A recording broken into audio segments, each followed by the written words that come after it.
Hey, podcast listener, even if you are alone in your entrepreneurial journey, know that today, right now in your earbuds, you are joined by thousands of entrepreneurs from all around the globe seeking to grow better, more profitable, location-independent businesses. If you'd like to learn more about what we do and download our entire back catalog, check out tropicalmba.com.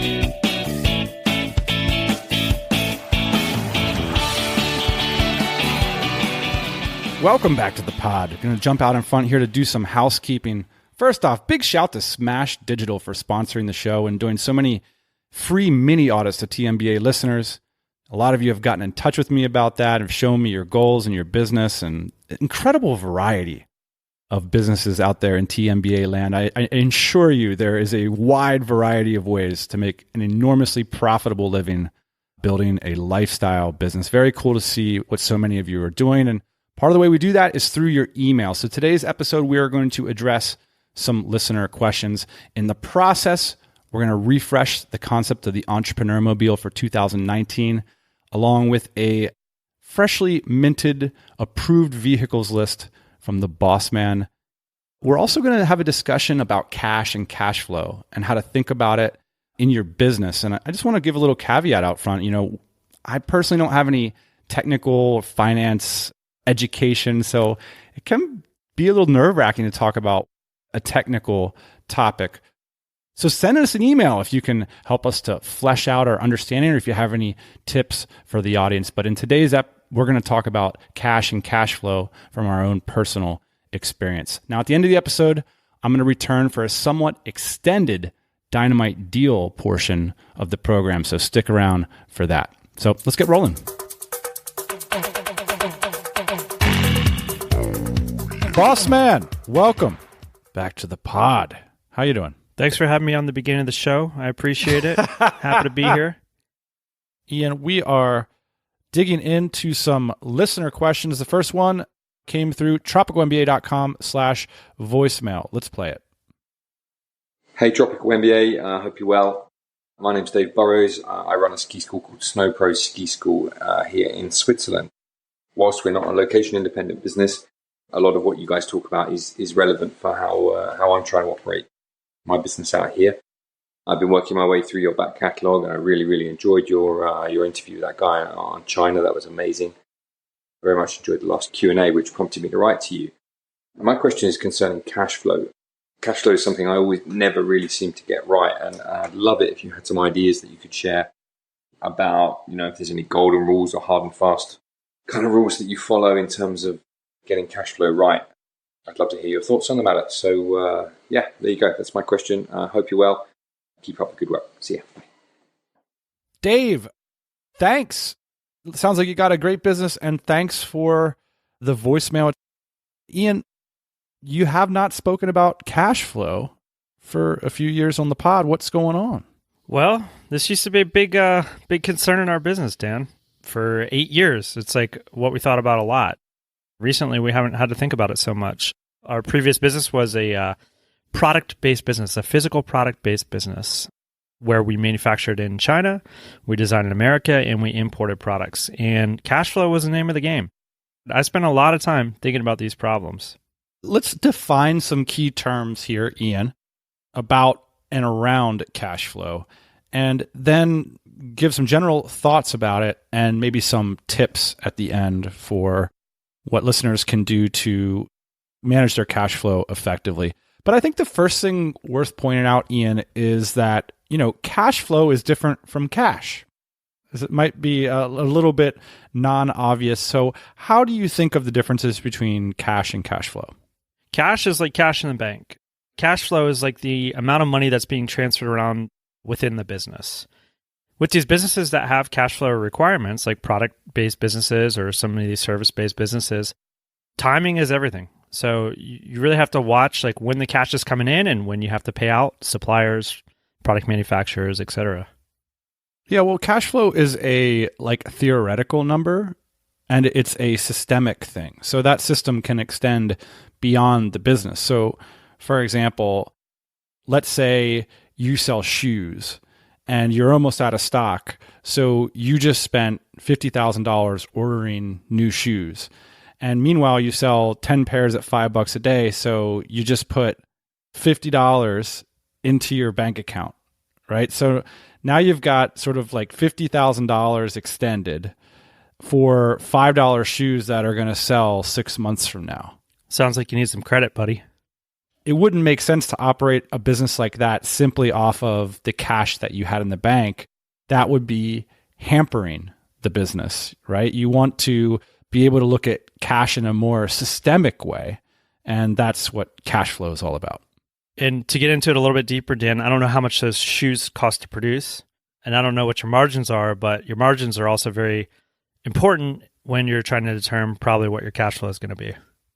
Right. And the tricky part when you're thinking about margins relative to cash flow is that there's two different kinds of margin. There's the margin that's attached to the product itself, so the cost of goods sold. How much of that shoe is theoretically supposed to drop to the bottom line as profit? And then you've got something, net margin in your business. So all those shoes are sitting somewhere. There's people picking up the phones. You have to pay taxes on your business and all this stuff. So therein lies another systemic challenge in figuring out cash flow considerations is what margin matters more, the overall margin of the business or the margin that I'm theoretically attributing to that specific product. And I say theoretically, I don't know why I say that, Ian, because a lot of these things are really only as good as what you've got on paper. The margin ends up being at some level an issue of bookkeeping and how you're attributing costs to different products. Many years ago, Dan, I thought about accounting as like a very cut and dry kind of procedure. Now, to me, it's just as much creative as it is cut and dry. There's two other terms. Why don't we define before we get into our discussion of cash flow is we talk a lot about balance sheets and profit and loss sheets or P&Ls, but we don't often define them. How do you think of a balance sheet versus a P&L, Ian?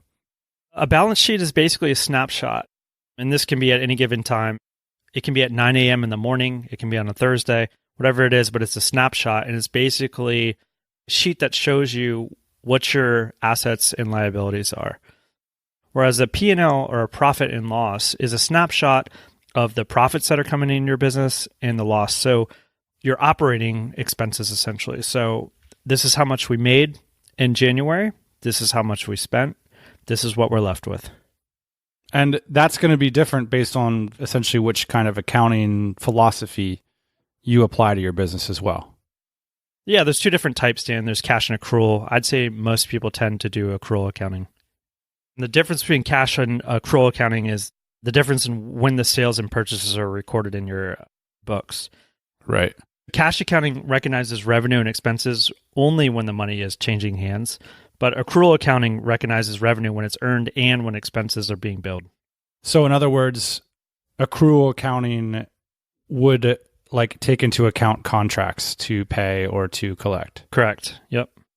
Most businesses, they're paying for cost of goods or they have invoices out, they have invoices coming in.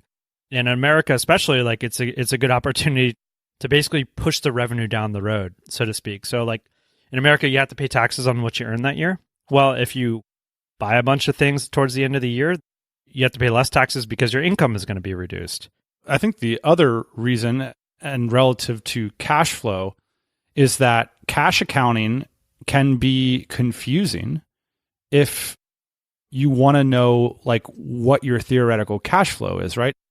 If you have committed to a company to send them $50,000, but you didn't just yet, and then you were to look at your P&L sheet and you see, or look at your cash flow projection. So it's worth mentioning that not only do you need balance sheets and P&Ls, but that's not good enough. Most businesses of some size also have cash flow sheet to help project and understand where the cash in the business is going to be. And so if you're using a cash accounting system, you forget about the fact that the $50,000 is off of the books, theoretically. You can't go spend that money again.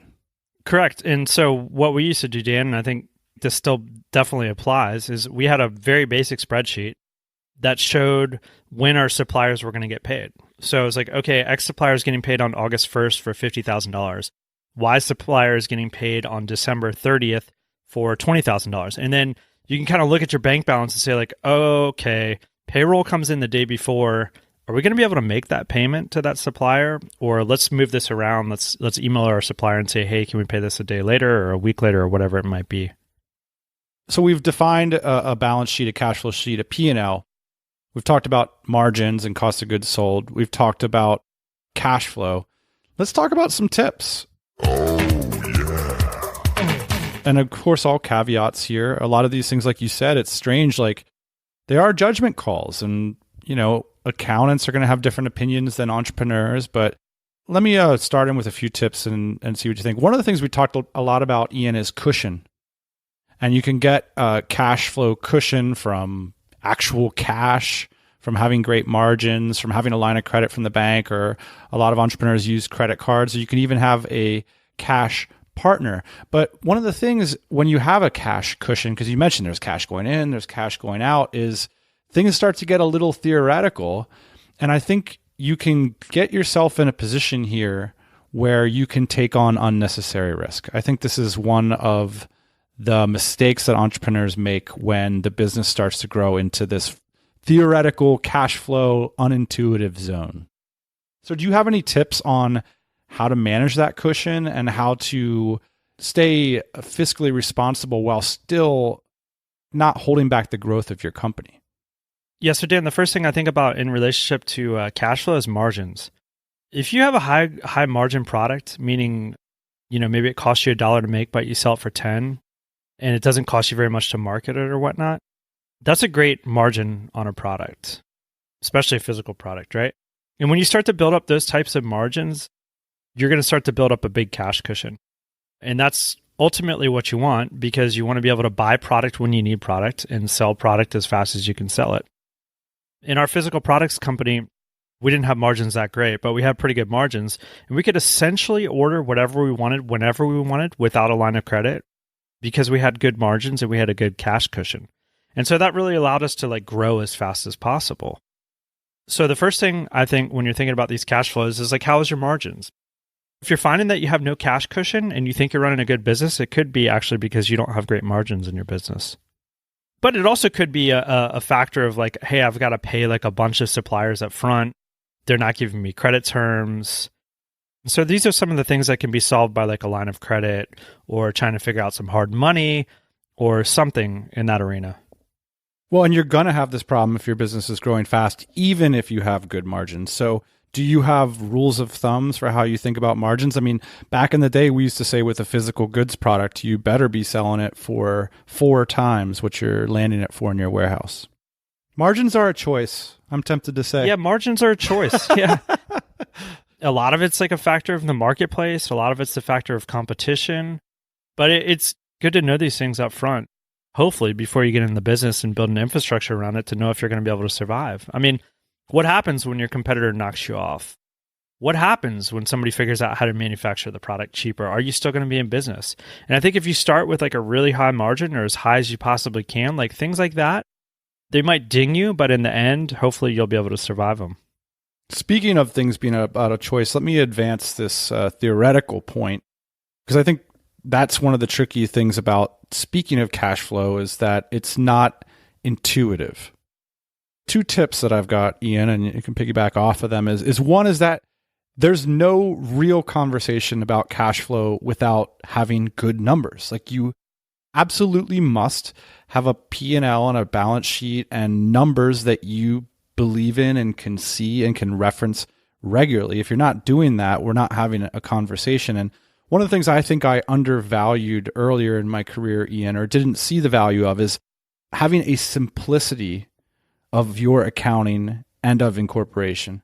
Something we've been working on recently is, a lot of times you introduce complexity into your business because it's clever legally, it's clever from a tax perspective, but you can pay a great deal on the back end of those things simply by flying blind, spending too much time and energy on the accounting of all of the complexity that you set up. So certainly something that I advise to entrepreneurs and something that we're following up with going forward is trying to simplify all of our organizations so that they're very legible to us in terms of the numbers. Because otherwise, again, this thing is, like you said, it's like a choice, number one. And it's also theoretical. And so if you don't have like sort of clear numbers laying out the story of your business, and instead it's some strange Baroque organization, it's going to be hard to have an effective conversation about cash flow and making good decisions. A couple things related to that, Dan, is a tip. Close your books out every month as fast as you possibly can. So 31st, 30th comes around. I like to see my books closed within 5 to 10 days max. Because the sooner you can kind of close that month and reconcile and see like, am I positive? Am I negative? Where am I at? The sooner you can get on the next month and make some decisions based on that. So I highly recommend getting a bookkeeper involved. If you're doing it yourself, close your books out as soon as possible. Start fresh the next month. Figure out where you're at. The other thing that I'll mention about this is very few accountants and CPAs, especially in like a small business, I'd say like sub 5 million, are incentivized or willing to help you work on issues like these in terms of cash flow. This is like the job of the entrepreneur. It's the job of the entrepreneur to like understand in your own business, how do I make this work? You have to reconcile with your suppliers, with your customers, with your team. Like there's a lot of different components going on. And like really, I think that's the job of the entrepreneur. So when we first got into business, Dan, it was my idea like, oh yeah, we'll just like hire an accountant. Like somebody else can like look at these numbers. Like, no, it's actually you that needs to be looking at these numbers and understanding them. If you have to take an accounting course at the local junior college or whatever it is, do it. Yeah. You have to get up to speed. My final tip on cash flow piggybacks directly on that. I'm really glad you brought up that point. And unfortunately, I don't know if this advice will apply to Dave. And thanks, shout out Dave for the wonderful voicemail. But it's this idea of, you know what accountants and lawyers will do for you at the sub $5 million, service level? They will help you set up complicated legal and accounting structures that are strategically interesting to maybe you and certainly to them. And they'll help you set it all up and give you the instructions and tell you why it's the greatest.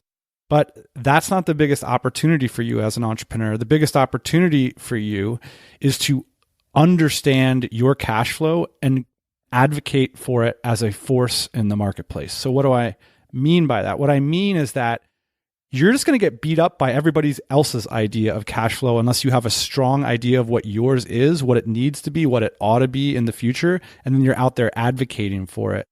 And if instead you have such a complicated accounting or legal structure, or bookkeeper's not getting back to you and you're playing the shell game or whatever, you're not doing the work that you need to be doing, which is the work that you're advocating for, Ian, which is closing out your books at the end of the month, understanding where your position is, and then going out to your supplier and negotiating better terms, or making the hard decision and improving your margins, or going out and improving your financing rates because you can see the projections out to the end of the year and they're not going to work. Like that's actually the biggest opportunity in terms of cash flow, in terms of advocating for your business as an entrepreneur, not with the clever incorporations and the fancy bookkeeping stuff.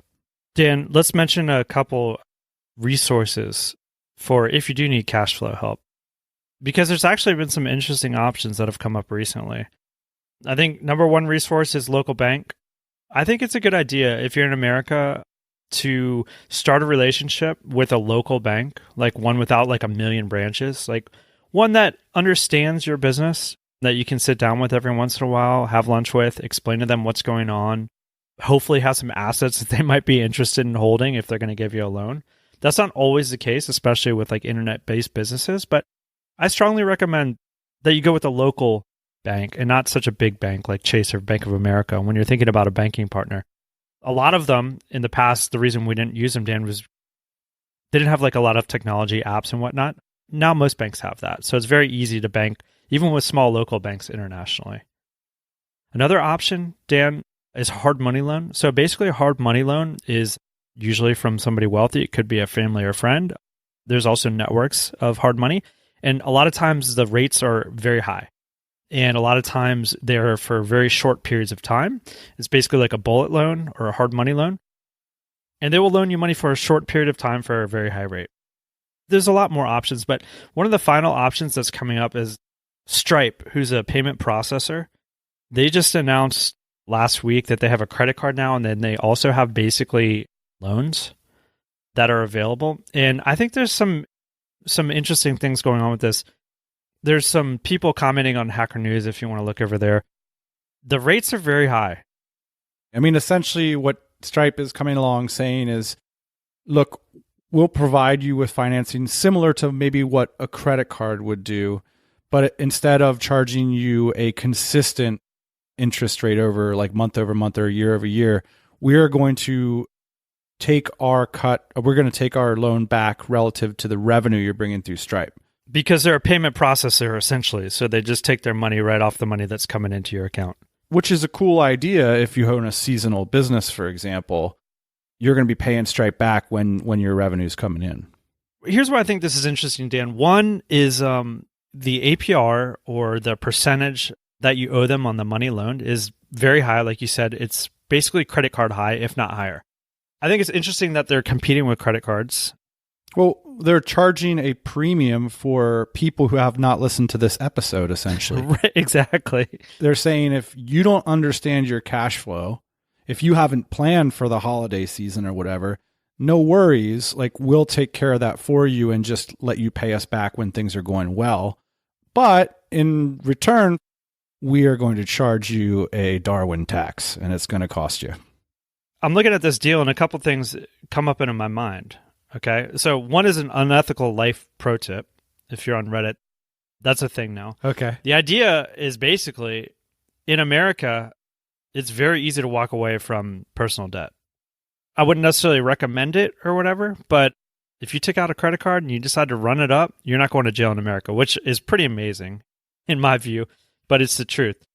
The other thing that I think is interesting about this Stripe deal, the reason they're able to come in and the reason they're able to charge what they're charging is because traditional financial institutions, aka banks, I wouldn't say are not all well-versed at these internet-based businesses, but they don't understand them. They're not responding to the challenge. And the assets are not something that they're interested in holding, like a house, right?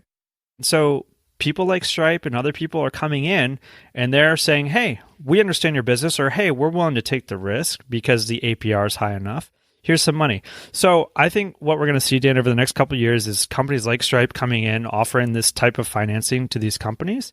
But I think what's really going to be interesting is when a financial partner actually understands your business, these internet-based businesses, they understand the assets, they're willing to put a lien against them, and they're going to give you lower rates.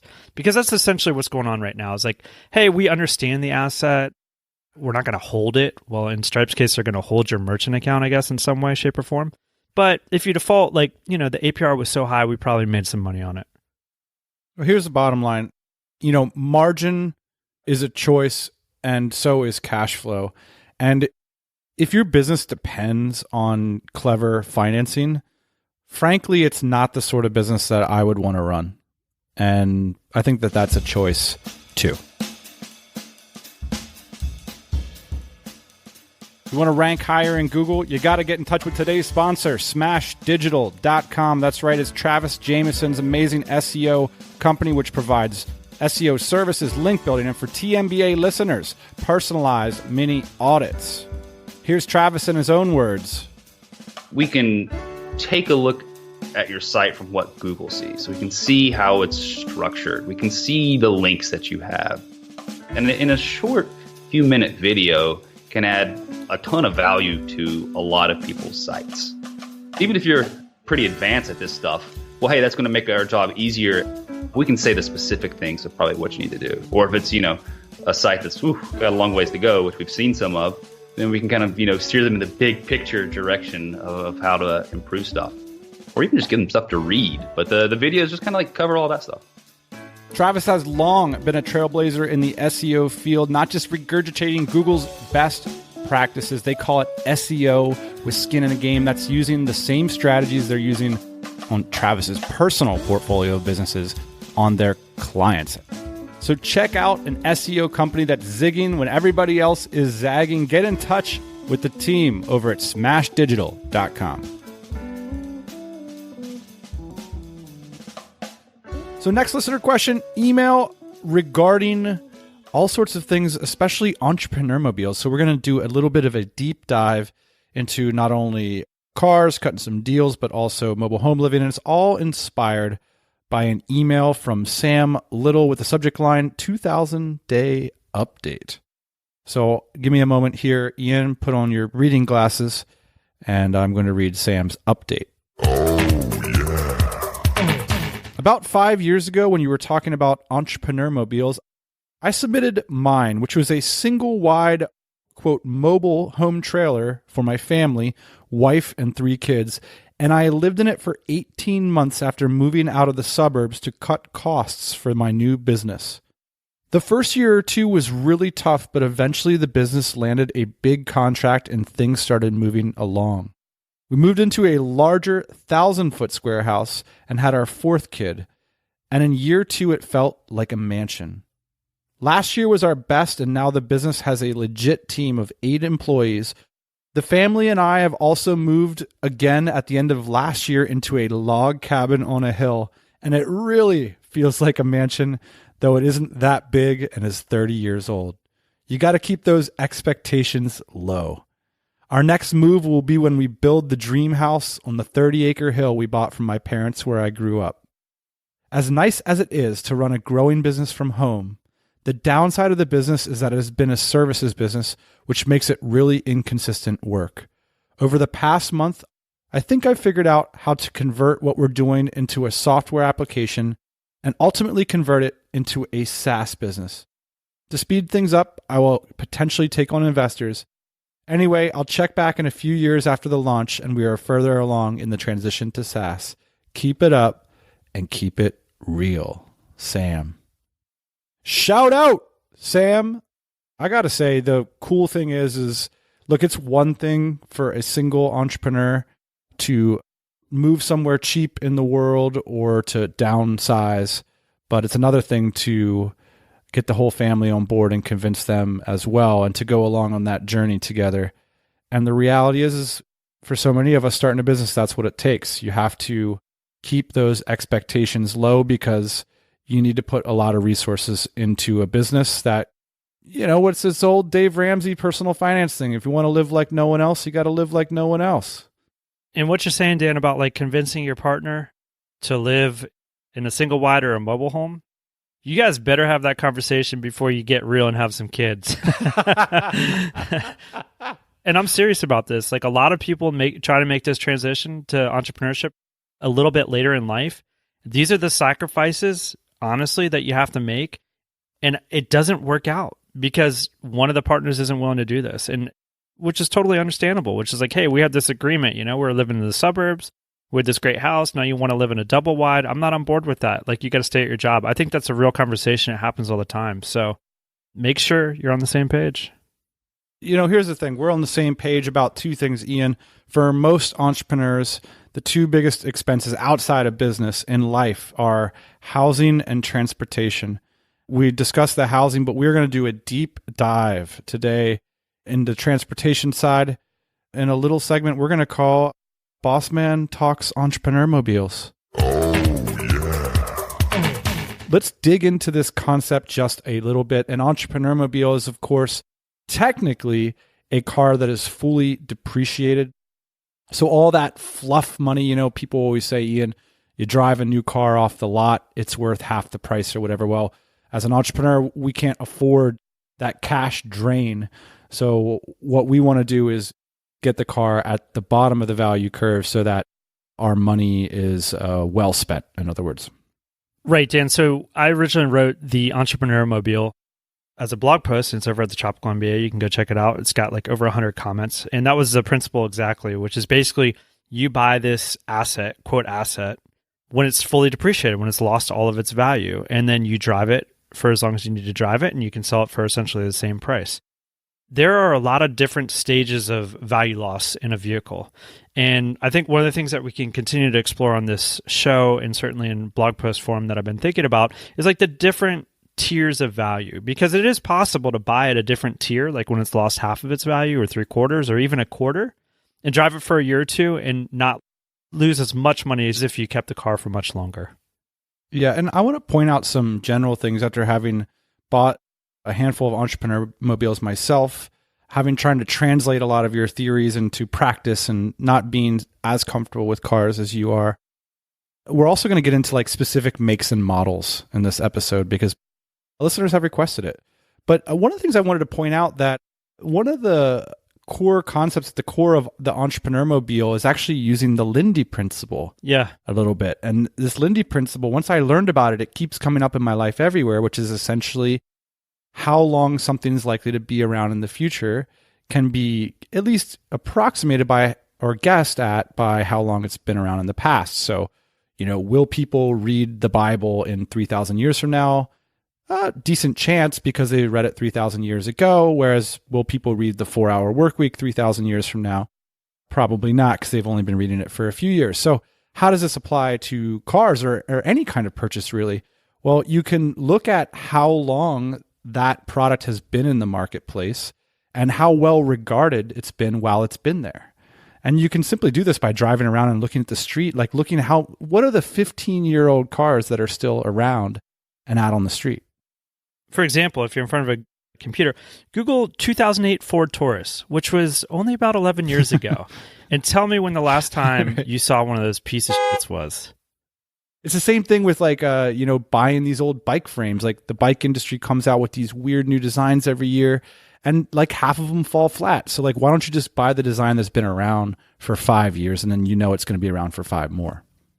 So as it pertains to cars, Dan, there's several models of cars that have like gone through generations and generations, like the BMW 3 Series, the Mercedes E350, the Ford F-150. These are products. These are flagships of these brands, and they're constantly tweaking them. Now, it's not to say they won't have a bad year or two here or there, but in general, there is an evolution of the product, and it does generally get better. One other thing I think it's worth looking into when you look at the overall models that have good reputations is you're often prodding me to look at the actual power plant. What do you mean by that? Well, it's the same idea, right? Is like this engine, this power plant has been around for 10 years. They're just making minor tweaks to improve it. So a lot of times a new car comes out and it's a whole new chassis, it's a whole new everything, including the motor. And yeah, these manufacturers, they do testing for several years before the cars come out. But really, it's the first year that it's in production, and it's the first year that it's mass produced and all this stuff. Not generally the best year to buy. I like buying cars, or especially that fit into this entrepreneurmobile framework, that have been around for a long time, that the power plant's been the same, that they've made minor tweaks. It's something that's reliable. It's something that I can count on. It's something that I can get parts for. It's something that has a history, a legacy. And because of that, it's generally a better value.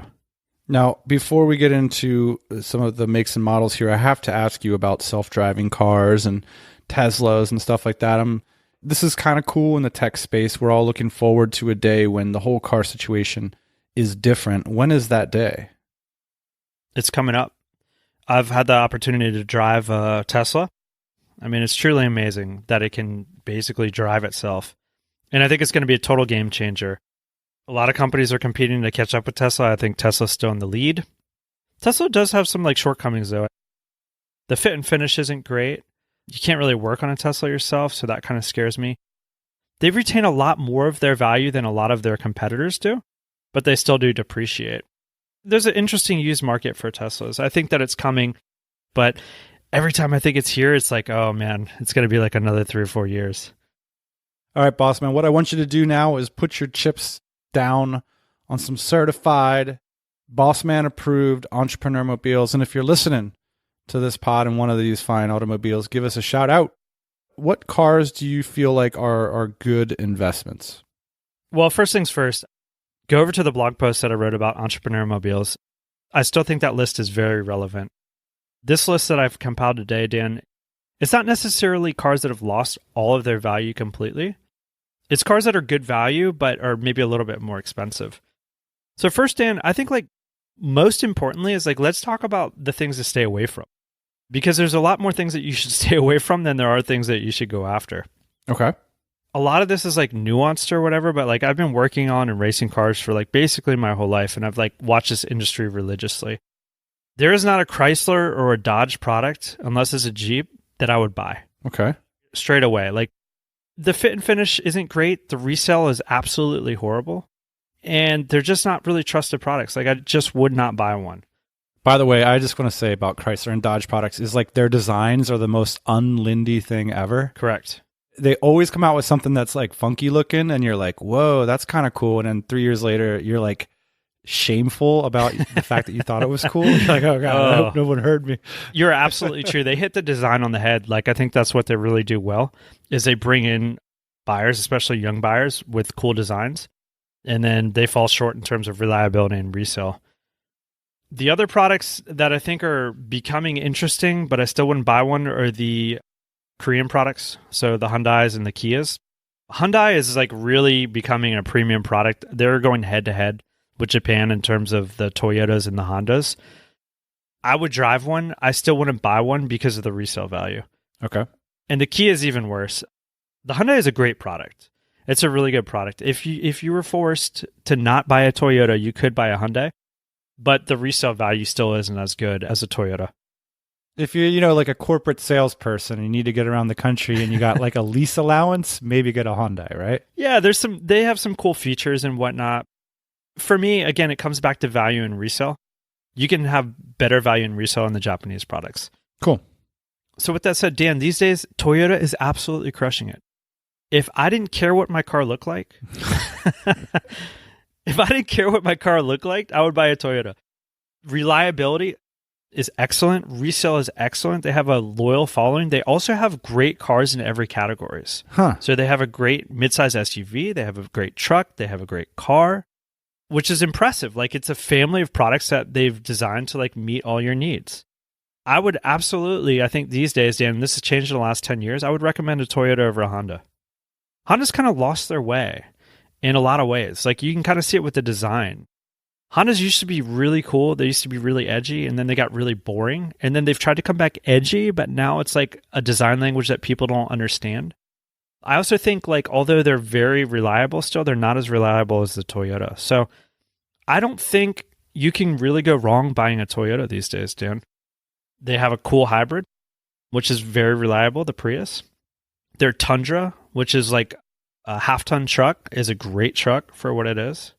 And their SUVs, the Highlander, is a great vehicle as well. Let's just get you down on a few other brands here, boss man. Yeah, I'll talk about a couple individual cars that I think are interesting. The Mazda 3, very reliable car. The Mazda 6 is a little bit of a bigger version. That's also a good car, especially the later ones. The earlier ones, not so much. Mercedes E350, I got to talk about this car because I actually own one.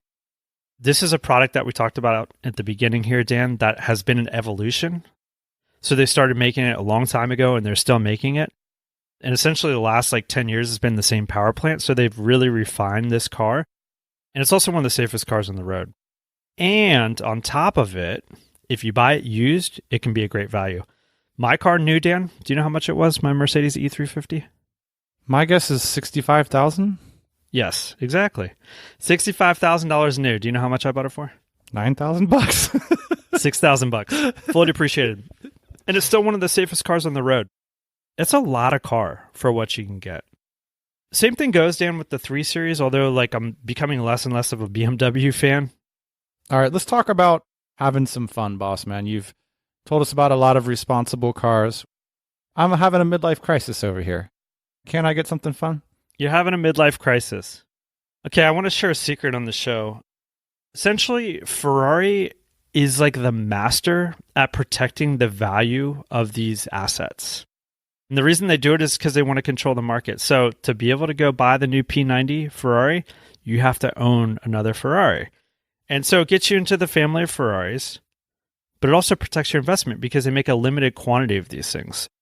It is not uncommon for Ferrari owners to drive their Ferrari for 1 to 3 years and make several $100,000 on these cars. That, to me, Dan, is crazy, but it's also cool. So that means if you have the means to go out and buy your first Ferrari, which you have to go out and buy used, you might be invited to buy a new Ferrari. And with these newer Ferraris, you can drive them for a couple of years, assuming you don't put a lot of miles on them, and you can sell them for a bunch more than you bought them for. The reason I bring it up, Dan, is because a lot of sports cars depreciate. Ferrari is one of these brands that you can actually buy and make money with. But let's talk about a couple of cars that have fully depreciated that are still fun to drive. Here's my fun picks, Dan. C5 Corvette, awful interior, a boatload of fun to drive. You can get these things for like $10,000 now. It's a ton of car for the money. Okay.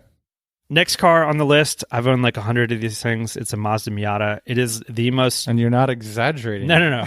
I've probably owned 100 of these things. Very reliable, lightweight sports car, easy to work on, fun. A lot of them are fully depreciated. You can get one with like a hard top and all this stuff, and it's like $15,000. So highly recommend the Miata. The other fun car that's on the list that's going to require a little bit more maintenance is the Porsche Boxster. These things have hit absolute rock bottom. You can find them for like $5,000 or less. One thing you got to look out for on the Porsche, it's called the IMS bearing. And if you go on the forums, you're going to read all about it. Make sure that you buy one that's had the clutch replaced and the IMS bearing upgraded. If you do, and you find one for $5,000, it's a lot of fun. The other thing you wrote down here is full-size trucks. So you might as well, while we're talking Lindy principle and other Nassim Taleb statements, you might as well put some skin in the game, boss man, and let us know what car you've recently purchased. Yeah, Dan, I think trucks are an interesting option. I don't know if, Dan, you follow Mr. Money Mustache. I do not enjoy riding lumber on my back or on my trailer behind my bike 15 miles. Like, I just prefer to put it in my truck and drive home and then save the planet other ways. So I drive a truck, from time to time. But there's a couple interesting reasons, I think, Dan, to own a truck if you're an entrepreneur. Yes, they're not like the most efficient vehicles, but I actually have a use for a truck. Like, I haul race cars around, home projects, things like this. I use a truck all the time. The other thing that you might have noticed, Dan, when you're in my truck, it's a full-size car. Like, you can fit a bunch of people into it, and then it has a bed on the back. So it's actually a pretty practical vehicle, minus the gas mileage. There are some trucks, actually there's a brand new truck that's supposed to be coming out in a couple of years that's all electric. I think that's going to be super cool. But with these trucks, here's the interesting opportunity, Dan, that's come up, is they are an asset, if you buy it on your business, that you can write off. And new rules say that you can write it off between 1 and 5 years, I believe. So that means if you have a good year and you bought a new truck, you can write it all off in 1 year. So it can be used as a tool to aid you in your personal finances. And if you happen to use a truck from time to time, it can be useful. Yeah, totally. I mean, if you think about the tax savings alone could outpace depreciation for years. Oh, yeah. I think if you have a need for a truck, that makes sense, Dan. Well, this is great because I will be purchasing a new car in February. Thanks for sharing your knowledge, boss man. Drop us a note if you got a topic that you'd like us to cover, if you'd like us to analyze your automobile, or if you got some insights onto this topic.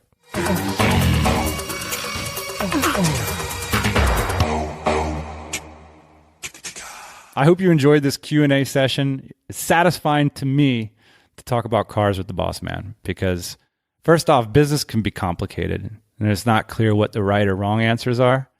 And I feel like a lot of my days are just this giant gray blob of like, what am I going to do?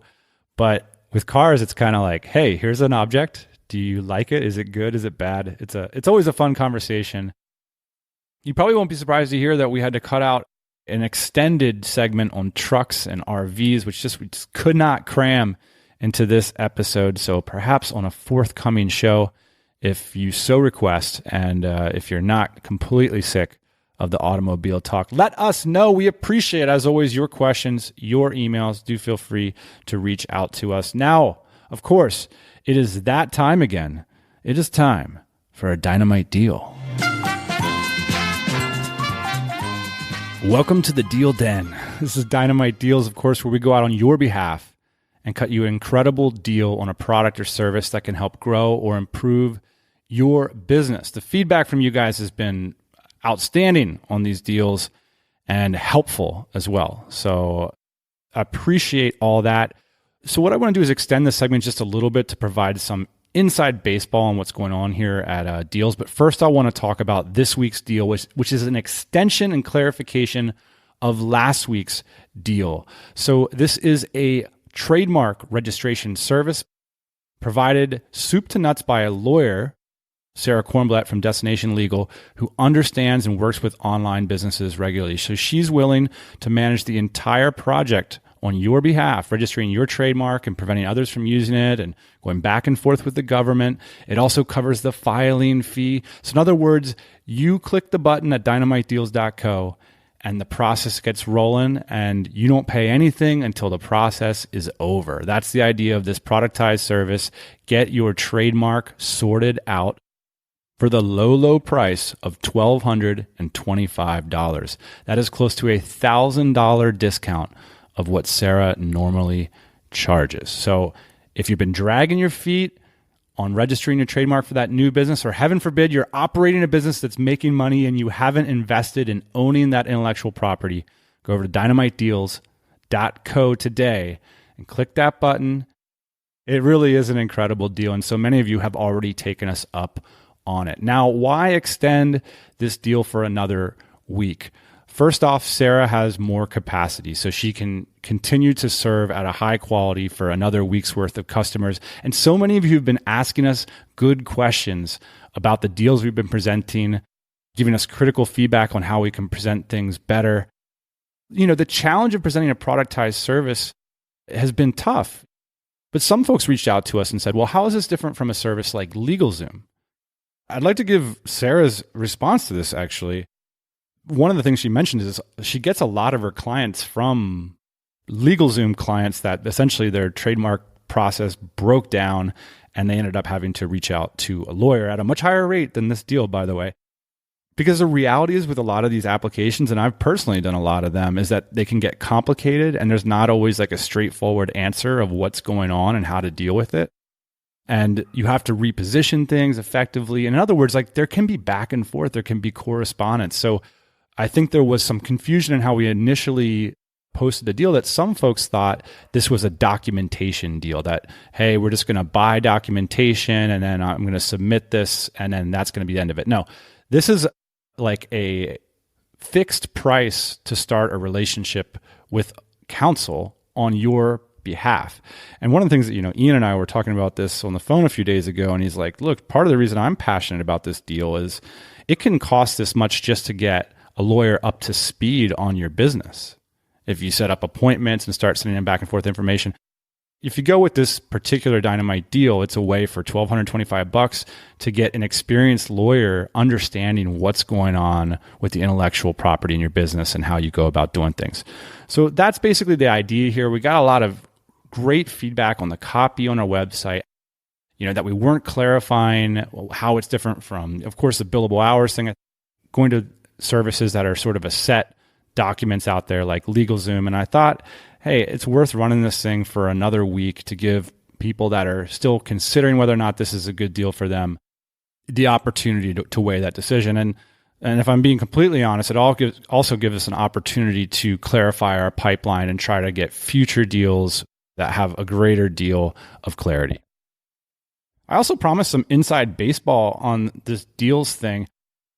This is similar to what we've done with Dynamite Jobs over the past couple years, which is, we saw a common thing going down in our community, which is people were wanting to go to our events to hire each other, or they wanted to bring their employees to our events, because I think what people were finding is that the cultural cohesiveness, I guess, that exists in a community like the TMBA listenership and the Dynamite Circle, it creates a great place to find like minds and people that are sort of on brand, so to speak. And the same thing's been happening for years and years and years with this thing we've called DC Offers, but we also see it at our events all the time. I mean, people are just cutting deals with each other left and right. And there's such a enormous amount of highly bespoke, really interesting, really growth-oriented sort of B2B services in the community. And I sort of got this bug in my mind, like, man, wouldn't it be cool if we could present these in a more clarified, systematic way to the audience? And that's sort of the idea behind this. And the emails that have been rolling in from you guys, the feedback, the amount of you that have participated in these deals have been absolutely awesome. And I appreciate the support. It's really cool. It looks like it might be a fun little business unit next year in 2020. So we'll keep you updated on the progress at Dynamite Deals. I just wanted to let you know. I know we came on and said this was going to be a 2-week deal, but I think it makes sense to extend it for yet another week. So Sarah will be continuing to support this productized service for another week. And if you want to get your trademark file for $1,225, go check her out and feel free to ask her or our team any questions about this. We appreciate it as always. And that's the end of What's the Deal with Dynamite Deals for this week. That's it. Thanks for listening to the TMBA pod. We will be back, as always, next Thursday morning, 8 a.m. Eastern Standard Time. Hey, thanks for listening to the Tropical MBA podcast. You can go to tropicalmba.com, get access to hundreds of back episodes and all kinds of other goodies. Load up your iPod. That is the cheapest way to fly business class on your next international flight. We will see you next Thursday morning, 8 a.m. Eastern Standard Time.